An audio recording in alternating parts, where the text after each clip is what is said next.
filho, conduz ele. Eu sei que a autoridade, unção, poder está sobre a vida dele, Senhor. Então utiliza, meu Deus, os lábios, Espírito Santo de Deus, para falar o nosso coração nessa noite. Te agradeço em nome do Pai, do Filho e do Espírito Santo de Deus. Amém. Amém. Aleluia. Glorificado seja o nome do Senhor Jesus. Boa noite. Paz e graça. Hoje quem estava escalado era o irmão Diogo, mas a garganta não está boa, né?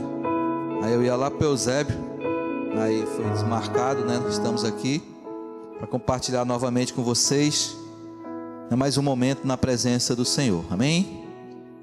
Desde já agradeço, né? Sempre eu agradeço as oportunidades que é nos dada para que o nome do Senhor Jesus seja manifestado. Amém? Quero desde já parabenizar, né, a igreja pelo evento, os casais. Como vocês podem ver, Deus, Ele providenciou, né, executou, mas para isso vocês tiveram que se esforçar, né? E a Bíblia fala que a gente tem que se esforçar e o Senhor ali está, né? Esforças que eu te ajudarei. Desde já parabenizo, né, em nome de Jesus, um excelente trabalho. Amém? Aleluia. Louvado seja o nome do Senhor Jesus. Irmãos, a gente quer ler as fotos, né, compartilhando aí, né? Bonito, né? Bênção de Deus. Aleluia, né? Esse é o trabalho que a gente precisa. Bem, queridos, hoje eu preparei uma palavra lá pro Eusébio. Aí o Jonilson me liga, né? O Jonilson também é meu pastor, né? Aí o Jonilson, pastor, o senhor não vai para lá não, cancele, não é? O senhor vinha para cá, né? Aí me pegou de surpresa e tudo, eu tive que desmarcar, né? Aí estou aqui conosco, com vocês, para que a gente venha mais uma vez estar juntos aqui, tá bom? E eu vou ter que ir para o Eusébio só, sem ser esse domingo que vem, né? O outro, porque domingo tem missões, né? E eu quero aqui recepcionar um amigo meu que eu vou trazer aqui para trazer uma palavra. E eu só vou então daqui a 2 semanas lá para o Eusébio, onde a gente já está também já tratando de começar aí uma nova plataforma, né, que é exatamente o segundo semestre que a gente vai enfrentar como igreja, né? A gente vai começar outra batalha, né, para que a gente venha superar algumas áreas que ainda precisam ser superadas, e a gente vai começar a trabalhar a juventude. Amém, irmãos? Eu queria falar um pouco de amizades, né? Eu sempre gostei de fazer amizades, porque as amizades sempre nos ensinam alguma coisa. Ou as amizades ensinam coisas boas ou coisas ruins. Mas a minha mãe sempre dizia e me aconselhava muito bem: meu filho, muito cuidado com quem você anda, né? E se tem os ditados populares que diz, né? Me diga com quem tu andas, que eu direi quem tu és, né?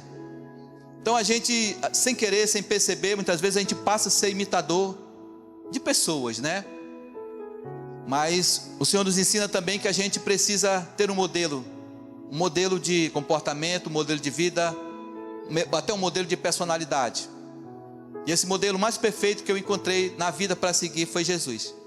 Não teve outros que substituíram, embora as demais amizades que eu tive na vida, elas me ensinaram muita coisa. Então hoje andei com todo tipo de pessoas e ainda ando, mas eu me policio, né, porque eu aprendo muito conversando com as pessoas. Eu amo me relacionar, eu amo conversar com as pessoas, mas eu sei que certas amizades às vezes nos direcionam a caminhos que não é legal, né? Que a gente acaba fazendo coisas erradas por conta de alguns conselhos que as pessoas dão. E semana passada a gente estava falando inclusive, né, das fases da vida que nós temos. Aí uma das fases, para mim, no meu ponto de vista que são muito perigosas, é exatamente essa de 12 a 20 anos. E nesse período eu sempre já conhecia pessoas, sempre tive relacionamentos. Depois que eu me converti, aproximadamente 25 anos atrás, eu também tive muito relacionamento com amigos, né?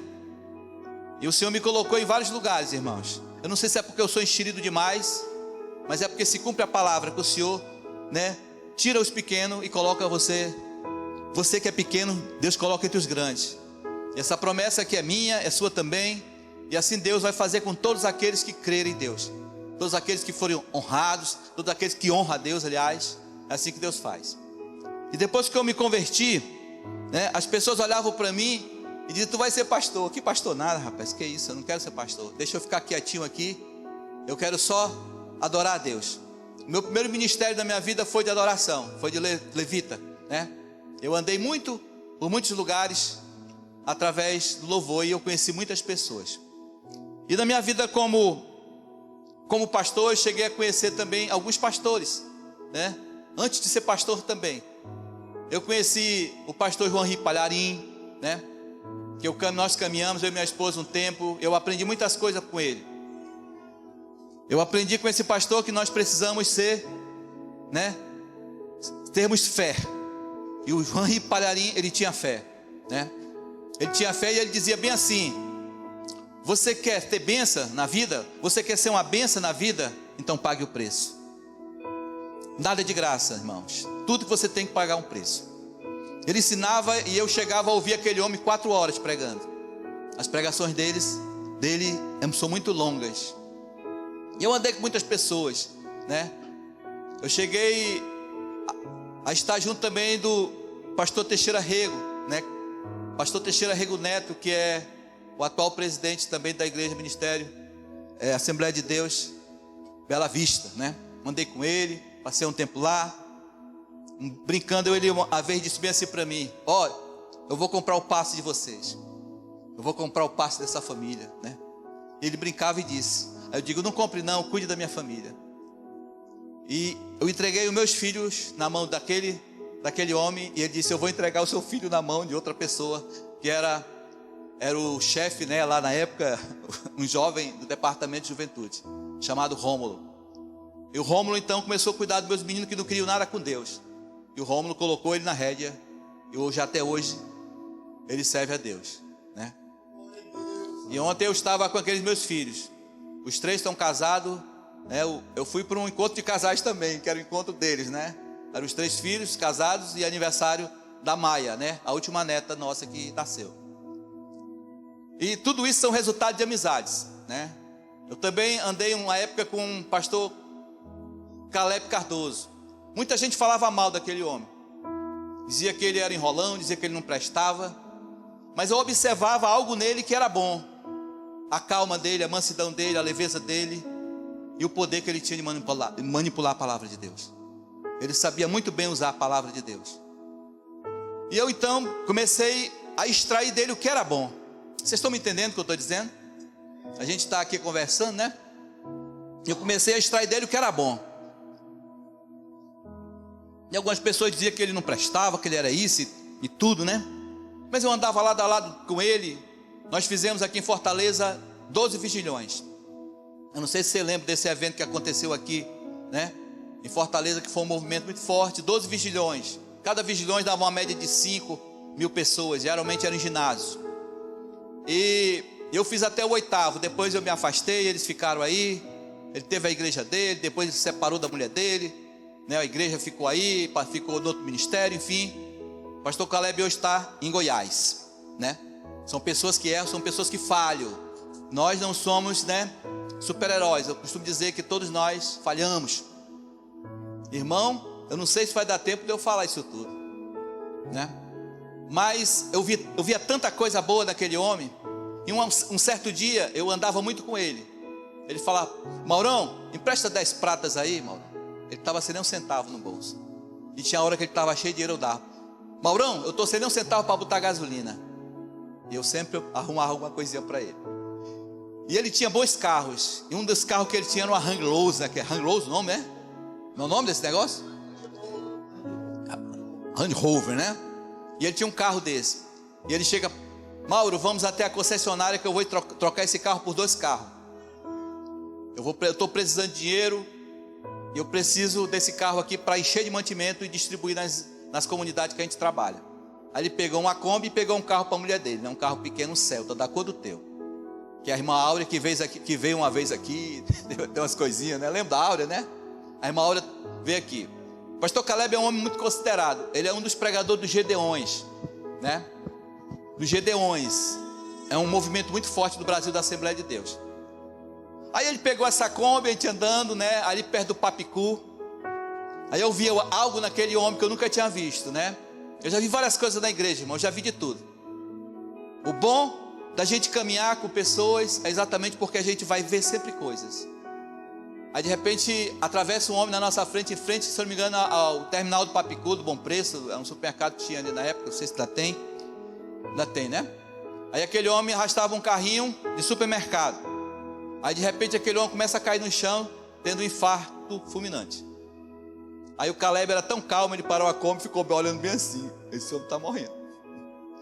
Ele abriu a porta, né? Estendeu a mão em cima daquele homem e ministrou a cura. E o homem levantou, né? Eu fiquei impressionado. A leveza dele era tão simples, né? Ele levanta, né? E põe a mão sobre aquele homem e manda o homem levantar, e o homem levanta. Aí nessa hora encheu de gente, a mulher do homem correu para cima, né? Ela vinha atrás, atravessando a rua, veio para cima também e disse que ele era cardíaco, né? Ele sofria do coração, né? E ela disse que ele morreu, né? Porque o ataque foi fulminante. E abraçaram o Caleb e disse: eu lhe conheço, você é aquele pastor do rádio, né? Era o pastor Caleb. Então esse homem me ensinou muitas coisas na vida. Ele me ensinou várias respostas para certas situações que nós vivemos. E nós precisamos ser sal, né? Sal da terra. Só que se a gente comer sal demais, não é bom, não é? A carne com muito sal, ela, né, não desce. E se for insossa demais, também não é bom. Então ela tem que servir somente de tempero. Então aprendi com ele que nós precisamos ser tempero. Eu não sei se vai dar tempo de eu falar o que eu quero. Que a igreja, né? Essa palavra era para Eusébio, né? Eu levei para lá, eu vou trazer para cá também. E o que nós encontramos também na palavra de Deus? Um homem que andava também lado a lado com Elias. Quem é esse homem? Eliseu. O profeta Eliseu andava lado a lado com, né, Elias. E creio eu que o profeta Eliseu aprendeu muitas coisas com Elias. O profeta Eliseu foi um dos profetas mais ousados e usados por Deus. Sim ou não? Ele era ousado porque ele não tinha medo. E era ousado porque era temente a Deus. E eu descrevi alguns milagres do profeta Eliseu. Milagres esses que vocês conhecem e vocês já ouviram muitas pregações sobre os milagres que Eliseu fez. Em nome do Senhor. A abertura do rio Jordão com a capa de Elias. A purificação do manancial das águas de Jericó. A morte do menino, né? A multiplicação do azeite da viúva. A ressurreição do filho de Sunamita. A retirada do veneno da panela, que esse eu nem sabia. A multiplicação de 20 pães, não sei porque é 20 pães, para não entrar em detalhe. A cura da lepra de Naamã, vocês conhecem muito bem. A cegueira do exército arameu, né? E a ressurreição de um homem também. E por último, o machado que tinha caído na água e flutuou. Amém, irmãos? Então, esses aqui foram alguns dos milagres realizados pelo profeta Eliseu, né? Esse era o profeta Eliseu, irmãos. E por que Eliseu fazia tantos milagres? Por que Deus usava tanto Eliseu? Eu acredito que o milagre só acontece quando você está em lugar que necessita de um milagre. Se você quer ser usado por Deus, qualquer um de vocês pode ser usado por Deus. Qualquer um de nós pode ser usado por Deus. Em qualquer área. Se você estiver no hospital, Deus pode te usar para curar alguém, sim ou não? Mas para você realizar esse milagre, você precisa estar no hospital. Você precisa estar no lugar onde existem pessoas enfermas. Se você precisa ser usado na área de libertação, você precisa estar envolvido no meio de pessoas que precisam de libertação, sim ou não? Então o milagre só acontece quando você busca o milagre, quando você corre atrás de pessoas necessitadas. E nós observamos aqui que a vida toda do profeta Eliseu foi assim. E ele andava lado a lado com Elias. E ele ganhou algo super importante de Elias, que foi a capa de Elias, e recebe a unção dobrada do profeta Elias. Aleluia. Em outras palavras, é como você estivesse recebendo a herança do seu tutor, do seu professor, da sua mãe, do seu pai, daquilo que de melhor eles fizeram na sua vida. Eu não sei se vocês são igual a mim, mas eu tenho certeza que vocês, com certeza, estão honrando alguém. Amém? Até hoje eu honro a minha mãe, eu honro o que ela me ensinou, como eu honro também pastores que me ensinaram. Que nessa levada de pastores também está por último, né, aqui o pastor Marcondes, que a gente caminha há quase 20 anos, né? São 20 anos de história, de amizades, né? E Deus fazendo milagres. E antes de eu vir para cá, há muito tempo atrás, eu parei na BR-116.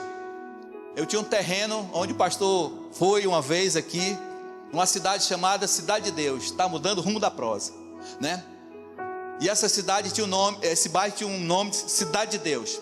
E eu comprei um terreno ali, fiz 4 casas. E disse para Zelma: essas casinhas aqui vão ser para nossa aposentadoria. E hoje eu não tenho mais essas casas, eu vendi, dei as casas, praticamente, né? E eu conheci muitas pessoas, porque onde eu ando eu conheço pessoas, você está entendendo? Eu gosto de fazer relação, eu não me tranco, eu começo a conversar. Eu cheguei na Cidade de Deus, conheci todo mundo. E um pastor gostou muito de mim, mandou pregar na igreja deles lá, de tudo, fez amizade comigo. Os meninos, né, que faziam as coisas erradas também, fizeram amizade comigo. Todo mundo fez amizade comigo. E um pastor disse para mim assim: ó, eu estou precisando de um pastor, né? E eu estava há 4 anos na Paz e Vida. E Deus tinha dito para a gente, né, Zelma, que Deus, Ele ia tirar a gente de lá. O tempo tinha acabado. Eu fiquei 4 anos no banco, porque eu quis ficar no banco. Eu ajudei muita igreja, mas eu quis ficar no banco. Nunca eu subi no altar lá, né? Eu quis ficar no banco, era uma posição minha. Eu preciso aprender algo. E vai ser em 4 anos, porque eu acho que é o número perfeito de Deus. E o que acontece? O pastor então me convida para me pregar lá em Bicuitinga. Vocês conhecem esse lugar? Bicuitinga. É longe aquele lugar, irmãos. E eu fui então, peguei o meu carro, eu tinha um Siena. Esse homem, ele tem uma fábrica de refrigerante, é pastor, né? Eu peguei o meu Siena e me mandei para lá, né? Cheguei lá na fazenda do homem, tinha 5.000 quilômetros da pista, 5 quilômetros, aliás, 5 quilômetros da pista até o meio da fazenda dele. Eu tinha meu Siena lá, pá, no meio da estrada. Irmão, era vaca, era tudo no meio dessa estrada, né? Aí conheci o pastor, fui até ele, conversei: você vai pregar na minha igreja. E eu preguei na igreja dele. Era um culto de Santa Ceia, né? Era um culto de Santa Ceia. Eu não conhecia aquele pastor, fui convidado, né? Aí de repente, nesse culto de Santa Ceia, eu fiz o apelo e 3 pessoas aceitam Jesus. Uma mulher, foi 3? Uma mulher, uma criança e outra, criança não, aí foi outra pessoa, 3 pessoas com a criança só que a criança não aceitou. Se reconciliou. Eu não sabia de nada. Ele estava fazendo um culto de ação de graça, porque o irmão dele tinha saído da prisão, né? Mas eu não sabia de nada. Aí o culto acabou, dormi lá. Aí eu continuei nessa casa. E no outro dia era uma festa, irmãos. Eles mataram um boi, muita carne, né? E o Espírito Santo estava me incomodando. De crente eu acho que só tinha eu e um irmãozinho. E dizia: irmão, esse negócio não é de Deus. E o pastor não é de Deus, né? Também, se ele era de Deus, eu não sei se ele é hoje. Mas naquele dia ele não estava sendo de Deus, porque ele abriu as portas da fazenda dele. Aí tinha prefeito, né? Tinha gente bebendo cachaça, né? Com as cachaças debaixo das mesas, né? E ele disse que mais tarde ia fazer outro culto lá dentro. Eu falei: eu não concordo com isso. E estava me incomodando. E tem um negócio comigo que me dá uma coceira, uma fadiga nos pés, na mão, quando eu vejo algo que está errado, né? Aí de repente um monte de gente sai correndo, irmão. Corre daqui, corre dali, na fazenda. E eu estava no alpendre da fazenda com esse outro irmão crente, seu Francisco. O que foi que houve, irmão? Irmão, houve um incidente aqui. Qual foi o incidente? Um caminhão pau de arara virou, né? Tinha uma rua como se fosse uma ponte, uma rua, sei lá, tipo esse tapete vermelho. E o açude, havia um açude desse lado e desse lado. O caminhão então tomba e cai no açude. E 3 pessoas morrem. Adivinha aquelas pessoas? que morreram. As ditas pessoas que tinham, né, se reconciliado. As 3 pessoas. Deus nos condiciona para certas coisas na vida, né? Então eu fui naquele lugar, fiz o apelo, 3 pessoas aceitam Jesus, no outro dia morrem. 3 com a criança, porque eu creio que a criança está no céu. Aí eu perguntei, quem essas pessoas? São a irmã do pastor, né? Era a irmã do pastor, que estava de mal com ele, né? Era o parente deles. Aí eu vim embora, né? Fiquei chocado com aquilo ali. E o pastor disse, você vai tomar conta da minha igreja. Eu falei, vou nada, né? Eu não vou. Aí vim embora. Aí quando eu cheguei em casa, Deus me deu uma revelação. Eu sonhei com ele, né, se arrastando, com a mesma blusa que ele estava no culto, se arrastando, né, como se fosse a imagem de um monstro, mas ele não identificava o rosto. Em outras palavras, irmãos, da mesma forma que Deus pode nos usar, Deus também mostra o que está errado. Vocês estão entendendo o que eu quero dizer?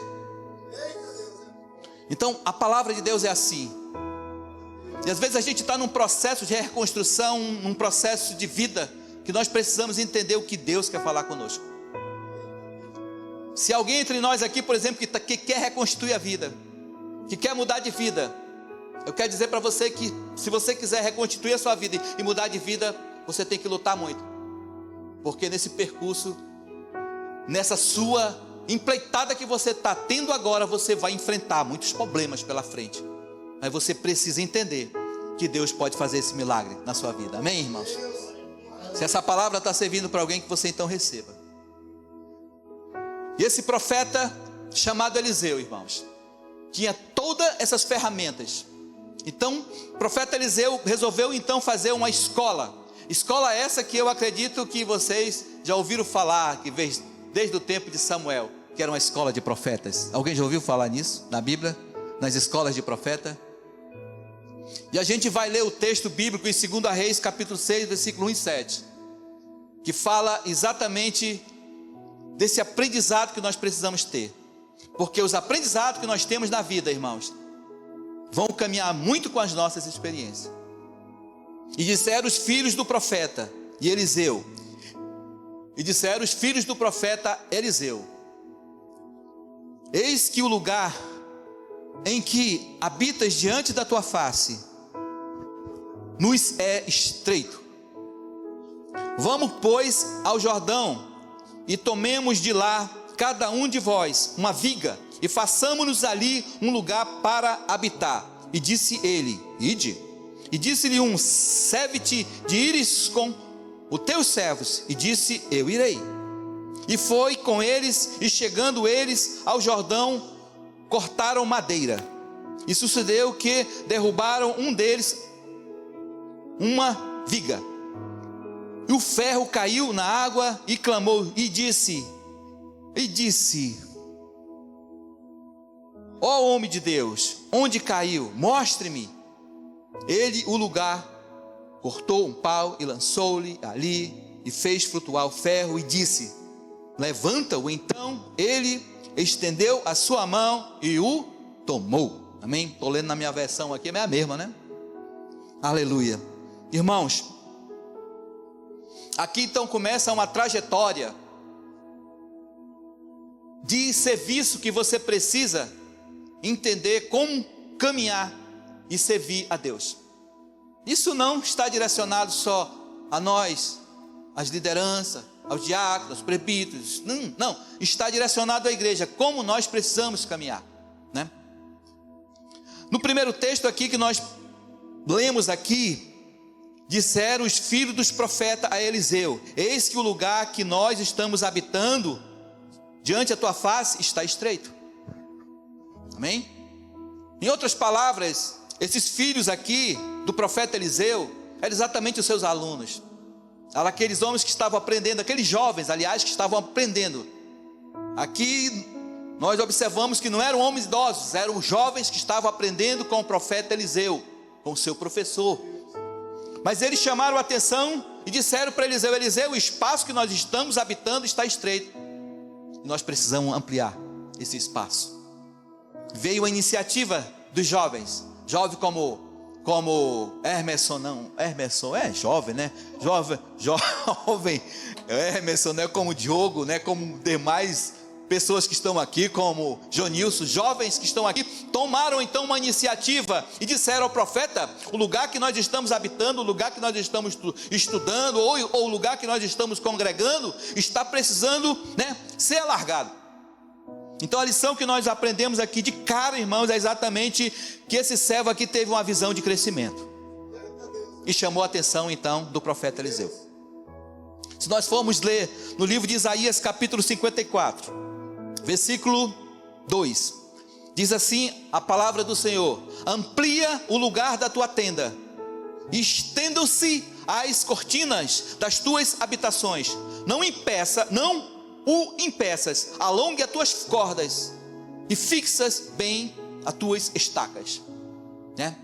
Aqui o Senhor também está falando através da boca do profeta Isaías, né, acerca do crescimento que nós precisamos ter, irmãos. Esse crescimento que nós precisamos ter é o crescimento da igreja também. A escola que o profeta Eliseu administrava, irmãos, estava pequena, porque grande é a seara, mas poucos são os ceifeiros, né? Ela precisava ser ampliada. E eu acredito que a nossa igreja precisa ser ampliada. Talvez no tamanho não, mas precisa ser ampliada em pessoas que possam servir mais e mais a Deus, porque cada um de vocês, como eu sempre prego aqui, são uma ferramenta importante para você. Não importa quem você seja, todos vocês aqui, meu irmão, são ferramentas importantes. Amém?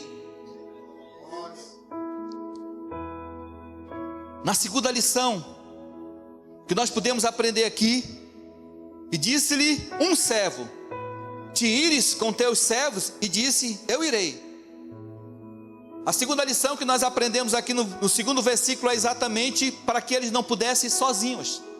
Então, quando aqueles alunos resolveram então tomar os seus machados e partir até o Rio Jordão para arrancar estacas para ampliar aquela escola, um deles diz: ei, convida o profeta Eliseu para ir conosco. Amém, irmãos? Convida o profeta Eliseu para ir conosco. O que nós entendemos? Que não dá para andar segundo o conselho de Deus. Amém? Não dá para andar sem um conselho de Deus. Antes que você tome qualquer decisão, antes de que você queira fazer alguma coisa, compreenda que você precisa estar com o seu tutor. É forte, não é não? Tem filho que às vezes quer fazer as coisas, né, irmão, por vontade própria, e se esquece de consultar o pai ou a mãe. Ah, mãe, já fiz. Ah, mãe, já casei. Ah, mãe, já noivei. Hoje é muito natural, né? Não sei se no seu tempo, né, ainda tinha os filhos que se perguntavam: pai, eu posso ir ali, né? Hoje mudou, irmão. Quando você vê seu filho, ele já foi. A gente perdeu muitas vezes as rédeas das pessoas que a gente convive. Mas nessa lição nós aprendemos algo desse aluno, e nós aprendemos também algo que está escrito na palavra de Deus, no livro de Provérbios capítulo 15, versículo 2, que é o dos provérbios, que é uma das características do povo judeu: buscar conselhos. E a palavra diz: os planos fracassam por falta de conselhos, mas são bem-sucedidos quando há muitos conselheiros. Não dá para andar só. Então os planos fracassam quando não tem conselhos, mas os planos são bem-sucedidos quando muitos conselhos, ou então muitos conselheiros. Por isso eu sempre digo: antes que você faça alguma coisa, procure ouvir opiniões de outras pessoas, para ver se vai dar certo. Você está entendendo, irmã Lúcia? A irmã Lúcia que queria fazer uma viagem para o Rio de Janeiro, né? Aleluia. Para o Rio de Janeiro, eu disse para ela: poxa, como é bonito Rio de Janeiro, é uma cidade maravilhosa, que bom, vá. Ah, mas pastor, o avião treme lá em cima, às vezes chove muito, dá tanto relâmpago, né? Mas o avião é todo fechadinho, né? E não dá problema. O veículo, né? A nave, avião, é o meio de transporte mais rápido, né? E se você de repente bater também, é a forma mais rápida de morrer, né? É rápido, tudo é rápido. Irmãos, nunca faça nada sem comunicar seus líderes, sua mãe, seus pais, as pessoas mais experientes. Nós temos uma igreja aqui toda, né, toda dividida. Eu acho tão legal, existem pessoas com 30, 40 anos, 20 anos, 10 anos, 12 anos, crianças. Que bacana. Eu não posso me direcionar essa igreja só aos jovens, mas a gente tem que ter uma palavra moderada para que todos venham entender. E é difícil pregar. Para mim é muito difícil eu pregar para várias etapas, para várias fases. Quando você é convidado para pregar para jovens, você lança uma palavra para jovens. Mas quando você é convidado para pregar para uma igreja que tem várias etapas de idade, não é fácil, né? Amém? Então, irmão, mas aqui está então a terceira lição que nós aprendemos com o profeta Eliseu e com seus alunos.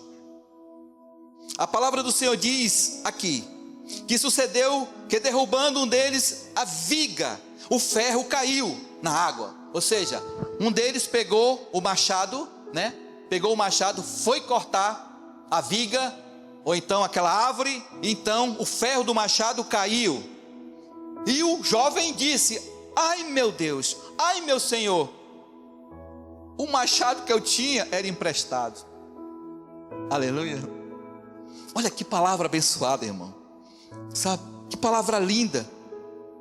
O ferro do machado caiu. Por que caiu da mão daquele jovem? Porque provavelmente aquele jovem não tinha tanta experiência em manipular o machado. Assim também, que se me derem um machado para me derrubar ou cortar uma lenha, alguma coisa, vai cair o machado, vai cair eu, vai cair todo mundo, porque eu não tenho nenhuma habilidade em pegar no machado. Você tem, Dionísio? Para derrubar uma árvore? Eu não tenho habilidade nenhuma, né? E aquele jovem, na boa intenção dele, ele tomou aquele machado e foi tentar cortar, né? E até que cortou aqui a viga, mas o machado caiu na água, irmãos. Tem até umas brincadeiras aí, o pessoal que é profissional, né? Você está pregando ali, está com um martelo ali, ou está com uma chave de fenda, fazendo alguma coisa no alto, de repente cai no chão. Aí o cara diz: a pessoa, se você tivesse, né, num barco aqui, ia cair na água e perde. E ali perdeu o machado. O que nós aprendemos com essas experiências? O rapaz não tinha talvez firmeza na mão, e só com o cabo do machado não dá para trabalhar. Ele ficou só com o cotocozinho e não dava para cortar nada. E o aluno então se desesperou, né? E disse: meu Deus do céu, e agora? O machado é emprestado. O machado é emprestado, não é meu, e agora eu vou ter que pagar esse machado. Você pode até dizer: poxa, o machado é barato, tu vai ali no material de construção, tu compra o machado. Mas naquele tempo, irmão, o machado era caro. O machado era uma ferramenta preciosíssima há 3.000 anos atrás. Não sei se é 3.000 anos, mas é bem pertinho, né? Você está entendendo? E o aluno então se desesperou. Então, irmão, o que eu aprendo com isso? Que o machado não é seu, o machado é emprestado. Amém? A palavra do Senhor diz que está escrito aqui na palavra do Senhor que essa Bíblia, a palavra que é extraída dentro dela, é como uma faca, é como uma espada de 2 gumes, que ela entra, corta, penetra, ela faz um rebuliço, irmãos, porque a palavra bem manipulada é isso. Então esse machado, irmãos, era emprestado. Assim como os dons que nós temos, os dons, os talentos, a voz, o conhecimento, não é nosso, é de Deus. Tudo que nós temos aqui, irmãos, é de Deus. Quando eu citei a minha caminhada com pessoas, irmãos, eu baixava a minha cabeça com eles, andava, eu queria aprender tudo que eles faziam, né? Para me aprender algo deles. Mas eu sabia que o talento que eles tinham, irmãos, não vinha deles, vinha de Deus. Porque mesmo, sabe, sendo homens que eles eram, também era homem, sou homem, mas tinha algo naquela pessoa que fazia com que o milagre acontecesse. Aleluia, Jesus. Sabe o que eu aprendo com isso, irmãos? Acerca do machado. Eu já preguei sobre o machado, já preguei sobre a arca, e digo: a honra não é de quem conduz o machado, a honra é do dono do machado. Simples as palavras, né? A honra não é de quem conduz a Bíblia, mas a honra é de quem escreveu a Bíblia. Louvado seja o nome do Senhor Jesus. Então, irmãos, nós aprendemos que todas as nossas conquistas, elas são muito passageiras. Todas as nossas conquistas, tudo que nós ganhamos, tudo que nós conquistamos, tudo isso vai passar. Tudo isso passa. Sabe, tem hora que eu vou caminhando, eu e minha esposa, a gente caminha muito, a gente anda muito, a gente viaja. Quando eu saí daqui segunda ou terça-feira, a gente viajou, aí fomos fazer o trabalho num campo de missões de uma igreja, né? Não fomos fazer um trabalho, entregar um trabalho naquela pessoa que nos ajuda, né? E a gente anda e a gente vê tantas coisas, a gente vê pessoas com 75 anos trabalhando, né? Pessoas indo para o hospital e voltando, irmão, porque não é fácil conduzir pessoas, não é fácil, né? A gente está lidando com pessoas, não é fácil, irmão, está liderando, é muito difícil. Mas eu entendo uma coisa aqui muito interessante, que nessa escola aqui, a qual Eliseu era o tutor, e os seus alunos, que fizeram uma coisa muito certa, antes de ir retirar essas madeiras para ampliar a sua escola, ampliar a sua rede, irmãos, eles pensaram muito bem em levar seu professor com eles. Imagina só, se aquele jovem, né, que tomou o machado emprestado, não tivesse lembrado de levar Eliseu com eles. Porque a própria Bíblia diz: ai meu Senhor, ele era emprestado. A primeira coisa que aquele jovem clamou a Eliseu. Por que ele clamou a Eliseu? Porque ele creu que Eliseu poderia restaurar o machado, né? E novamente entregar para ele. Amém, meus irmãos? E imediatamente disse-lhe o homem de Deus. Quem é o homem de Deus? Eliseu. 2 Reis capítulo 6, né? E imediatamente disse o homem de Deus: onde caiu? Fez uma pergunta para o jovem. E mostrou-lhe o lugar, cortou-lhe um pau e o lançou ali e fez flutuar o machado. Aleluia. Parece ser assim simples, mas o que Eliseu fez foi mais um dos seus milagres, mais uma de suas façanhas. Não de brincar com o poder de Deus, mas mostrar que sem Deus nós não somos nada, que sem Deus nós não vamos a lugar nenhum. Talvez aquele jovem, ele se desesperou, irmãos, mas quando ele olhou para Eliseu, ele: é tu mesmo, papai, me tira dessa, senão eu vou ter que pagar esse machado. E eis aqui, né, o machado. E é isso, irmãos. Simples o texto, né? Vocês entenderam? Simples o texto, né, que fala do machado. Simples. Muitas pessoas pensam que esse machado era só para cortar pau. Não, irmãos. Esse machado é um instrumento de trabalho que foi utilizado para construir a escola do profeta Eliseu. Aleluia. Em outras palavras, senhores, o machado é essa palavra de Deus. Amém? Fechando esse momento, irmãos, né?